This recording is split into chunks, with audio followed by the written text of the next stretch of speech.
अब देखिए इक्विटी में जो आपका लॉ गेट का पेपर है, इसमें 5 नंबर हैं, और वैसे भी इक्विटी का पेपर इंतहाई आसान पेपर है, क्योंकि इसमें मैक्सिमम्स है। मैक्सिमम एक्चुअली जो प्रोवर्ब्स नहीं होते हमारे यहाँ, तो कुछ प्रोवर्ब्स ऐसे मशहूर हो जाते हैं हमारे यहाँ, जिसकी लाठी उसकी भैंस, ठीक है।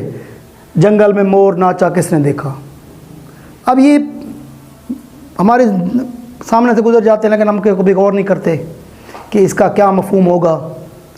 कोई चीज़ अगर किसी ने कोई परफॉर्म किया है ऐसी जगह पे जहाँ पे किसी ने देखा नहीं है, तो फिर वो उसके लिए वो मुहावरा इस्तेमाल कर देते हैं। इसी तरह लैटिन कुछ प्रोवर्ब्स थे लॉ के हवाले से। लैटिन इक्विटी कोई अलहदा कानून नहीं है, कोई आर्टिकल्स का, सेक्शंस का, एक्ट्स का कोई मजमुआ नहीं है। लातीनी प्रोवर्ब्स का एक मजमुआ है। 11-12 तो यहाँ दिए गए हैं, वैसे ये तकरीबन कोई 25-30 के करीब हैं। और जिस तरह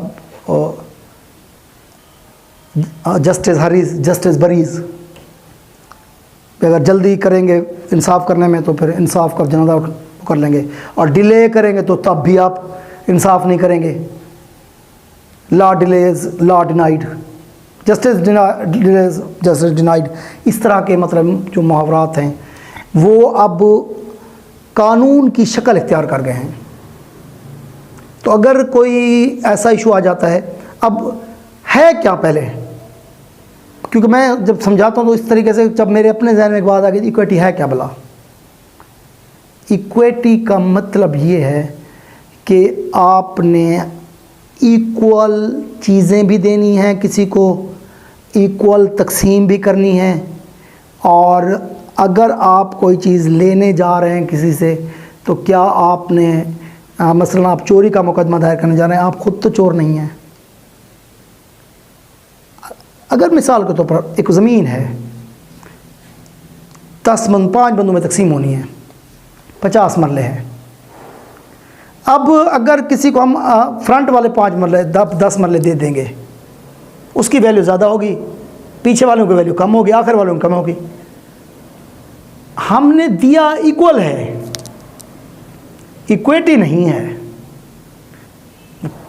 एक ये भी है कि इक्वलिटी इज इक्विटी, लेकिन यहाँ मैं कह रहा हूँ कि इक्विटी नहीं है। इक्विटी ये कहेगी कि जो लेगा फ्रंट उसको 5 दो, जो बैक लेगा उसको 15 दो। ये है इक्विटी। अब इक्विटी के प्रोवर्ब्स क्या कहते हैं? Equity will not suffer wrong to be without a remedy. ये तो खैर दुनिया का हर जगह पे कानून है, जहाँ कहीं रॉन्ग होगा वहाँ रेमेडी होगी। अब रेमेडी कौन देगा? कानून देगा। ये तो खैर इक्विटी उसमें ज़िम्मेदार है। दुनिया के हर कानून का असूल यही है कि where there is wrong there is remedy. अब जहाँ कहीं भी आपके साथ गाड़ी, देखिए इस्लाम का कानून कसास जो था, बंदे के बदले बदला बंदा, आँख के बदले आँख, हाथ के बदले हाथ, क्या है? रेमेडी है, कंपनसेशन है। बाज़ औक़ात हम किसी को उसकी दियत जो है वो भी तो कंपनसेशन होती है भी, अगर आप नहीं करना चाहते वो चीज़ तो दियत ले लें, है तो फिर भी रेमेडी रखी गई है ना भी। एक ऐसी हालत आ जाती है, दूसरे आप भी नहीं चाहते कि आपका तो बंदा मर गया, दूसरे का बंदा भी आप ना मारे। आप ये तो नहीं चाहते कि फॉर एग्जाम्पल एक पोजीशन आ जाती है, इस्लाम ने तो कहा है आपका बंदा मार दिया गया, उसके बदले में दूसरा बंदे को मार देना चाहिए। लेकिन अगर आप चाहते हैं कि एक तो मर गया, चले गलती से हुआ जैसे हुआ, अब आप चाहते हैं कि कोई ऐसा राह निकले, तो वहाँ पर भी आपको इस्लाम ने राह दिखा दिया कि दियत ले लें। ये भी याद कर लेना, दियत वाला आपके पेपर में आएगा। कितनी मिकदार है इसकी? कितनी है?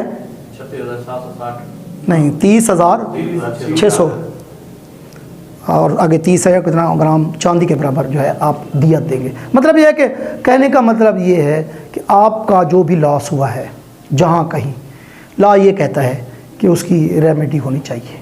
चोरी हुई है, आप थाने में जाएंगे। ज़मीन किसी ने की है, आप कोर्ट जाएंगे।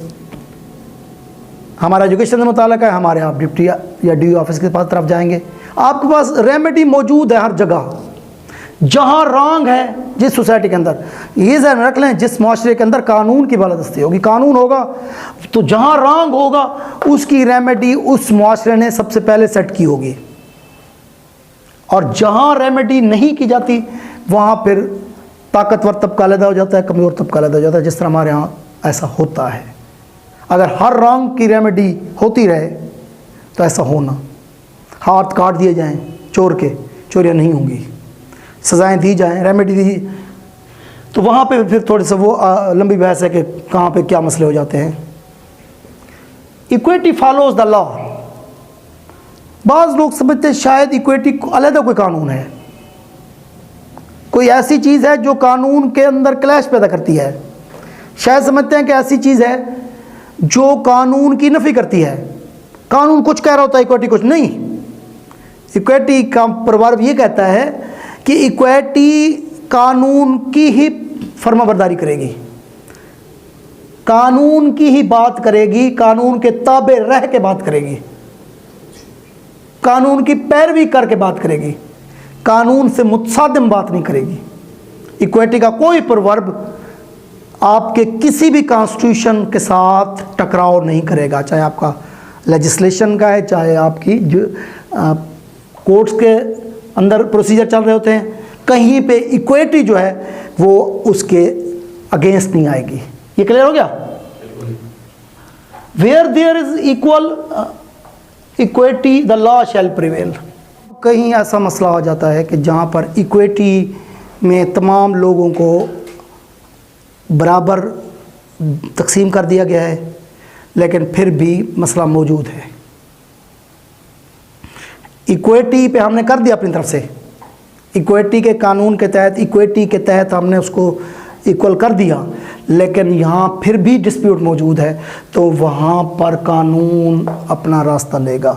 प्रिवेल होता है छा जाना, वहाँ डोमिनेशन कानून की होगी, वहाँ पर कानून अपना रास्ता देगा कि कानून यहाँ पर क्या कह रहा है। इक्विटी यहाँ पे आके अपनी बात ख़त्म कर रही है कि यहाँ तक इक्विटी कह सकती थी, क्लियर कर सकती थी बात को, आगे जो भी डिस्प्यूट बच रहा है उसको कानून क्लियर करेगा। क्लियर? आगे आ जाए। Where the equal equities are equal the first in time shall prevail. अब अक्सर कहा जाता है जी फ़लाँ मुकदमा, आजकल तो ये भी, इसका भी गलत इस्तेमाल हो गया है।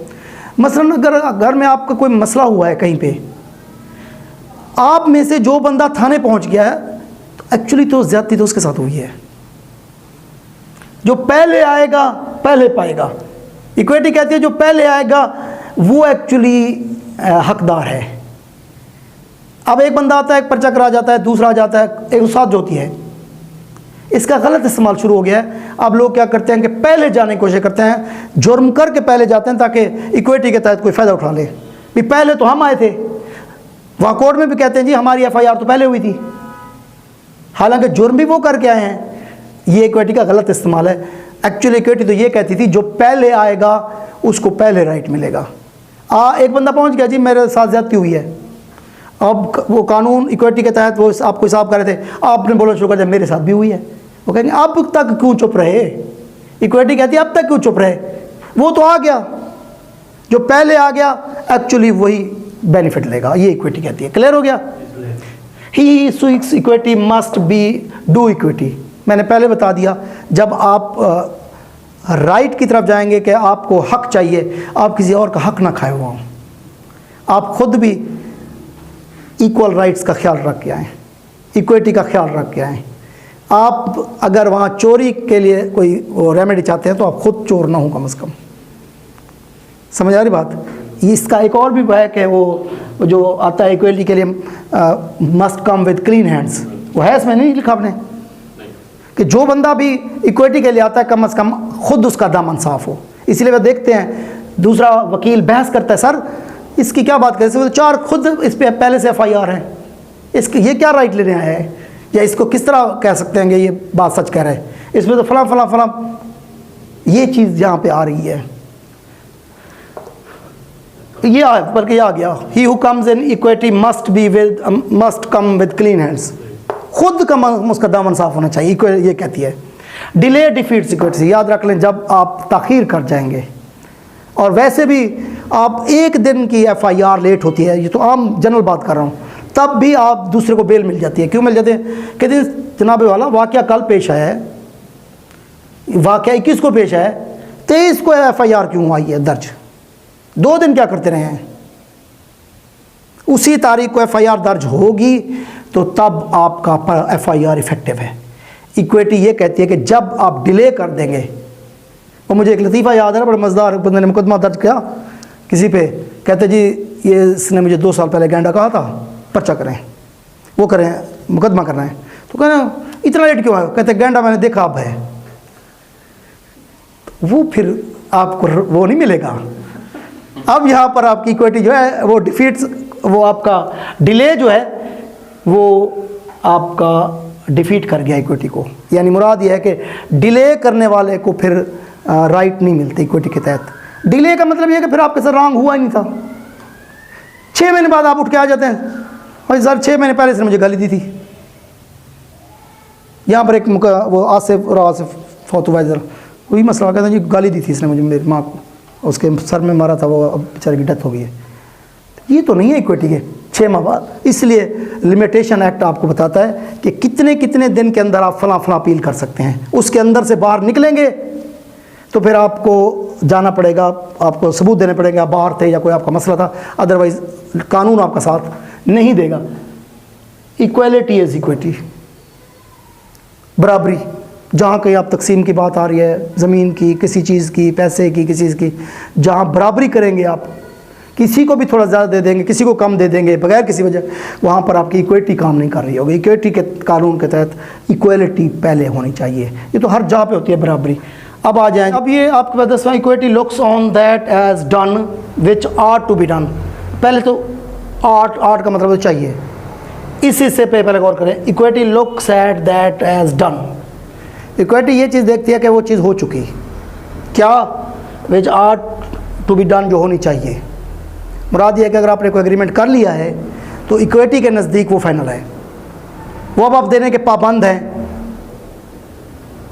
उस पर ये नहीं है कि 6 माह बाद आप कहें अब मैं नहीं देता, या किसी बंदे की डेथ हो जाती है, उस बंदे ने देना था, उसके वारसीन उसको देंगे। इक्विटी के मुताबिक वो दे दिया गया, वो एक्ट जो होना चाहिए वो हो गया। आम लोग उर्दू में ये समझ लें कि वो अगर कोई आप किसी के साथ कोई मुआहदा कर रहे हैं तो समझ लें कि कानून की, इक्विटी के कानून की निगाह में उस पे अमल दरामद हो गया। ये जो सट्टा पे होता है आप देखते हो अक्सर ज़मीनों का, ये इसी कानून के तहत है कि वो लिख देते हैं अगर आप 6 माह बाद कहते हैं मैं ज़मीन नहीं देता, वो ऑटोमेटिक ट्रांसफ़र हो जाएगी। दूसरा बंदा पेमेंट बैंक में जमा कराएगा, वो ज़मीन ट्रांसफ़र, क्योंकि आपने एक इस कानून के तहत एग्रीमेंट किया था। ये यहाँ पर इक्विटी का होगा कि आपने कहा था 6 माह बाद अगर मुझे ये पेमेंट दे देगा तो मैं ज़मीन ट्रांसफ़र कर दूँगा। अब वो कहते हैं कि जो होना चाहिए था वो है, वो हो चुका। अब 6 माह गुजर गए, अब अगर वो कहता है मैं नहीं देता तो इक्विटी कहती है नहीं, अब ये डन है, इस पर अमल दरामद, ऑटोमेटिक ज़मीन ट्रांसफ़र हो जाएगी। इक्विटी एक्ट्स इन अ पर्सोनम, इससे मुराद ये है, बाज़ औक़ात ये होता है कि आप, अभी हम बात कर रहे हैं ना जुरिसडिक्शन की, कोर्ट की जुरिसडिक्शन किस चीज़ से तयन होगी? शख्स की लोकेशन से तयन होगी। पर्सोनम से मुराद पर्सन है। इक्विटी पर्सन को देखती है, प्रॉपर्टी को नहीं देखती। जो आपके समन आते हैं वो आपके नाम से आते हैं, प्रॉपर्टी के नाम से नहीं आते। आपका हो सकता है प्रॉपर्टी किसी और जगह पड़ी हो, लेकिन आप इस जुरिसडिक्शन में रह रहे हैं तो इक्विटी ये कहती है कि ये मुकदमा जो है वो आप पर इसी कोर्ट में चलेगा। ज़मीन आपकी चाहे कहीं भी पड़ी है, मुल्क से बाहर भी पड़ी है, डिस्प्यूट आपका वहाँ हुआ है, कोई मामला वहाँ का है, लेकिन चूँकि आप रिहायशी यहाँ के हैं तो आपको इक्विटी के इस फार्मूले के तहत कि इक्विटी पर्सनम को देखेगी, पर्सन को देखेगी, चीज़ को नहीं देखेगी जो उसकी प्रॉपर्टी। अब